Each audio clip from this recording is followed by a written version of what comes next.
Hi, I'm Jessica Patterson of Spinning Shadows Fiber Arts, and it's about the middle to end of Tour de Fleece, which, if you don't know, it's a spinners event based on the biking race in France, Tour de France. And I've been meaning to do a video on the spinning wheel I'm using for this event. I'm sort of participating with just the challenge of spinning, and that is the electric eel wheel Nano. Try saying that 10 times fast. It is quite an interesting little device, which I have contained here in a American Tourister makeup case. This is going to be my main spinning wheel for our upcoming trip across country, which I hope to share more details with you in the future. So, as you can see, inside is I have a braid of fiber from Little Texas Yarns and the wheel itself, along with accessories and bobbins. Now, I just finished a spin on it, which is why it's disassembled at the moment. But as you can see, this is a tiny wheel. It weighs practically nothing, maybe a pound with this platform I put it on, which I stuck. It's a clipboard from Walmart, and I use suction cups to stick it on, and this just allows it to be a little bit more stable. Some people set it on mats, grippy mats and stuff. But anyway, this is it. I'm gonna take one of the bobbins. Let's see. How about this white one is easy to work with? And it works on ball bearings. As you can see here, it's got two, a big one and a little one. And when I purchased this wheel, it was close to when the Kickstarter for it had ended. And they have a wonderfully helpful support group for this wheel if there are any problems, which has a couple of quirks. I put tape on the shaft to keep it from making too much noise. So that's why that's there. So put that on and rest it. As you can see, this is driven by a little pulley system. It's got a little tiny motor inside of it, and this pulley right here. And so this rubber drive band just comes down from the flyer and goes over that pulley, like so.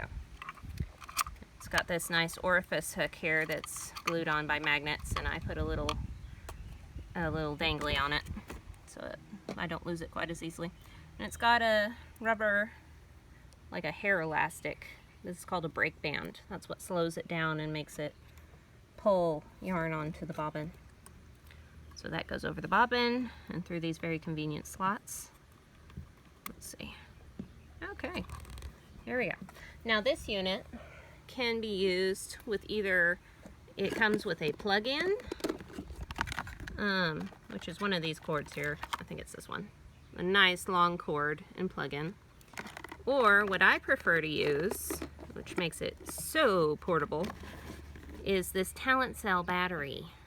It's basically a cell phone charger, and with a switch on and off, and a 9-volt cord.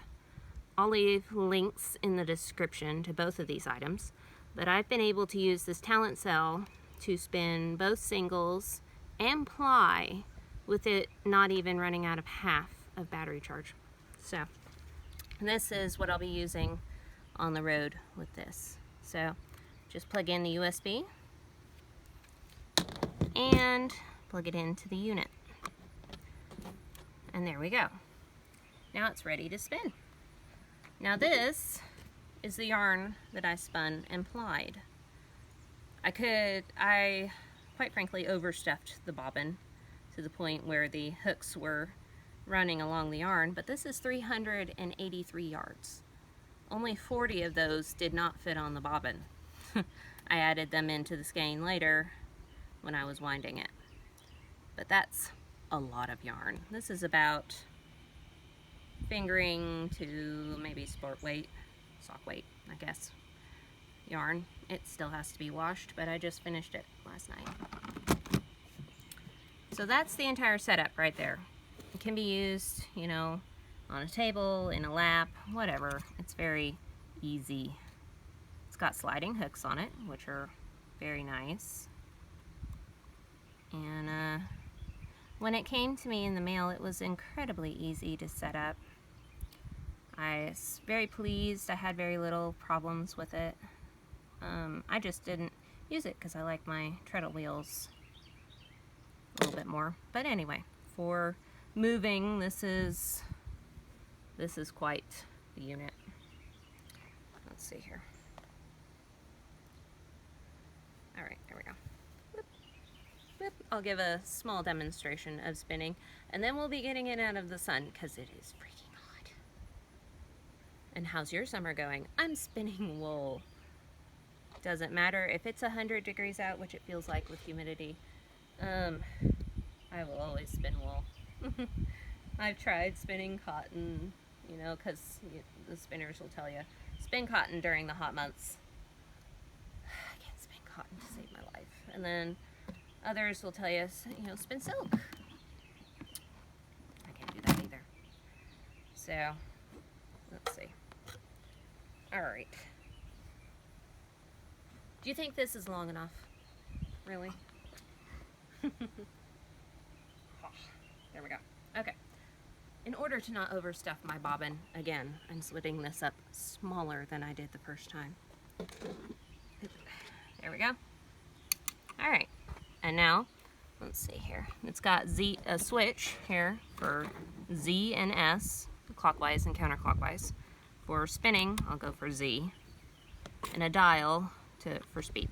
So, you stay there.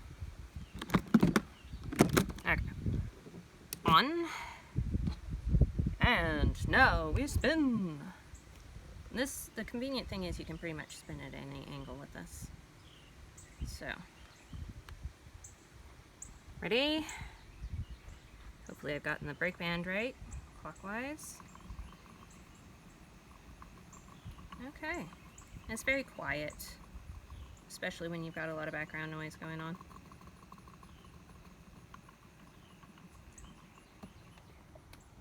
Brake band is not tight enough, or it's getting caught somewhere. So, yeah, it does. For a beginner spinner, I would recommend it for how cheap it is and portable, but I would also keep in mind a precaution is that this wheel does have a learning curve. It's, you know, it's not like a spindle. It's not like a treadle wheel either. It'll just twist and go. And, you know, if yours comes with a couple of difficulties, then, you know, you're gonna have to troubleshoot it, but it is, once you get it figured out, it is really a workhorse. I haven't plied very much on this, but it's, you know, you can get it cranked up to quite a high speed, and just wants to giddy up and go spin. You know, you can see, just, you know, especially if you have foot problems, which occasionally I do, it's really nice. It allows you to spin without having to worry about treadling or dropping a spindle, as it may be. You know, I love treadle wheels and I love spindles, but this little electric wheel has a special place in my heart, especially for on the go. And anyway, tell me what you think of it in the description. What do you think of a wheel that's so small it can fit in a lunchbox or makeup case, as it may be? Leave a comment, let me know. And also let me know what you'd like to see as future content for Spinning Shadows. I hope to do more spindle videos, more unboxings of fiber and tools, and eventually in the future more basic teaching videos. I'd always love to hear from you, and I try to respond to every comment. Anyway, like this video if you liked it, subscribe, and hit the little bell icon so you get notifications of when new videos get released. And as always, have a great day.